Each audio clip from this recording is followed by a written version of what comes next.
प्रज्ञा को रील्स बनाने का बड़ा ही क्रेज है और वो दिन भर रील्स बनाती रहती है। खाते पीती घूमती फिरती घर में कॉलेज में रील्स बनाने के कारण प्रज्ञा पूरे कॉलेज में हाईलाइटेड है। जहाँ उसके रील्स सभी को पसंद आते हैं, वहीं मनीषा चिंता में डूबी रहती है। एक रोज जब खाते हुए प्रज्ञा रील्स बना रही होती है, तब मनीषा कहती है, 1 मिनट भी चैन नहीं है इस लड़की को। ये नहीं कि खाना तो आराम से खा ले, लेकिन नहीं, अरे थोड़ी देर रील्स नहीं बनाओगी तो आसमान नहीं टूट पड़ेगा। अरे मम्मी, इसी को तो कहते हैं डिटर्मिनेशन। तुम नहीं समझोगी ये सब। भगवान, इस लड़की को सद्बुद्धि दे। जब देखो तब टीढ़ा बाका मुंह बनाती रहती है। मनीषा की बात का प्रज्ञा पर जरा भी असर नहीं होता और वो खाते खाते रील्स बनाती रहती है। दिन बीतने लगते हैं और देखते देखते प्रज्ञा का कॉलेज भी खत्म हो जाता है।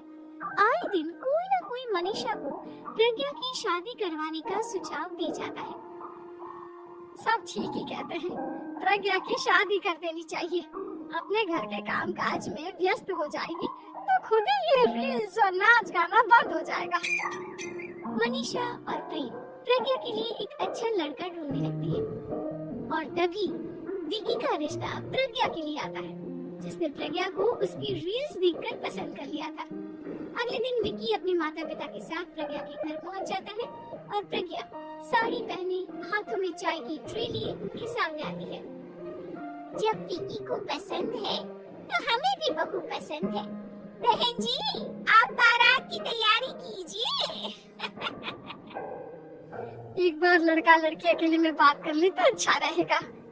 हाँ हाँ, क्यों नहीं। मनीषा विकी को प्रज्ञा के कमरे में भेजती है, जहाँ प्रज्ञा पहले से ही रील्स बना रही होती है। तभी विकी कहता है, आ गए आपके साजन जी। हमारे साथ ये रील्स कंप्लीट करती तो और भी अच्छा रहता। अच्छा जी, आप आ ही गए हैं तो बना ही लेती हूँ आपके साथ। दोनों मिलकर रील्स बनाते हैं। जब भी मीट और तुरंत पोस्ट भी कर देते हैं। फिर विकी कहता है, जब आप साड़ी में चाय लेकर आए तब मुझे लगा कि कहीं मैं गलत घर में तो नहीं आ गया। अब सही है। दोनों की शादी पक्की हो जाती है और शादी के दिन भी प्रज्ञा रील्स बनाने से चूकती नहीं। यहाँ तक कि बारात के समय भी नाचते हुए रील्स बनाती है।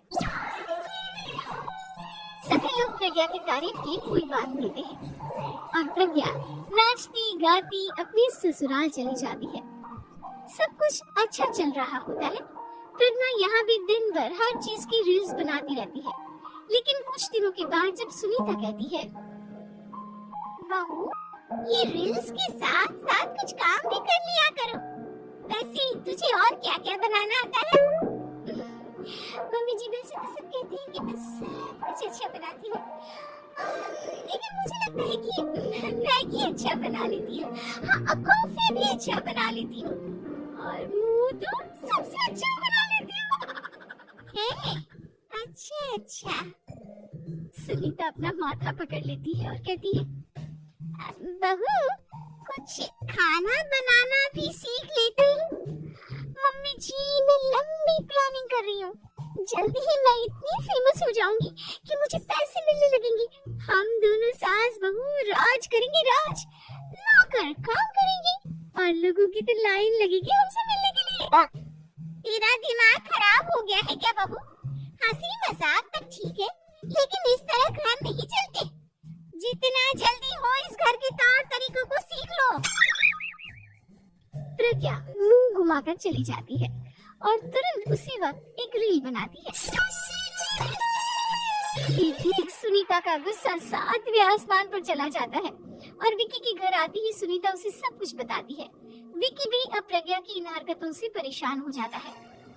तुम टेंशन मत लो मम्मा, मैं देख लूंगा। विकी कमरे में जाता है तो देखता है कि प्रज्ञा रील्स बना रही है। विकी बड़े ही प्यार से प्रज्ञा से कहता है, प्रज्ञा, इन सब के लिए मैं तुम्हें मना नहीं कर रहा हूँ, लेकिन फिर भी हर वक्त तो ये अच्छा नहीं लगता ना। समझने की कोशिश करो, मुझे भी तुम्हारा थोड़ा वक्त चाहिए। मैं जब ऑफिस से आता हूँ तो मुझे समय देने की जगह इसी में लगी रहती। तुम ज्यादा ही सोच रहे हो। तुमने मेरे साथ रील्स बनाओ ना, तुम्हें तुम्हें बहुत अच्छा लगेगा। तुम्हें इज्जत से कोई बात समझ में नहीं आती क्या? दिमाग खराब हो गया है तुम्हारे इस चकाचौंध से। अगर तुमने अपना रवैया नहीं बदला तो मैं तुमसे दूर चला जाऊंगा। तुम्हें रिश्ता लेकर आए थे, मुझे लड़कों की कमी नहीं थी और ना आज है। विकी दरवाजा पटक कर चला जाता है। धीरे धीरे विकी प्रज्ञा से दूर होता जाता है। एक रोज मनीषा प्रज्ञा की ससुराल उससे मिलने जाती है। तब सुनीता उससे कहती है, बहन जी अब आई है तो कुछ दिन यहाँ रहकर जाइएगा, आप ही का घर है। हाँ मम्मी, बहुत दिन हो गए तुम्हारे साथ एक भी रील नहीं बनाई मैंने। प्रज्ञा तुरंत अपने फोन में रील्स ऑन कर लेती है। ये सब मुझसे नहीं होगा। तेरा ये भूत अभी तक नहीं उतरा क्या? बहन जी आप कुछ कहती नहीं क्या इसे?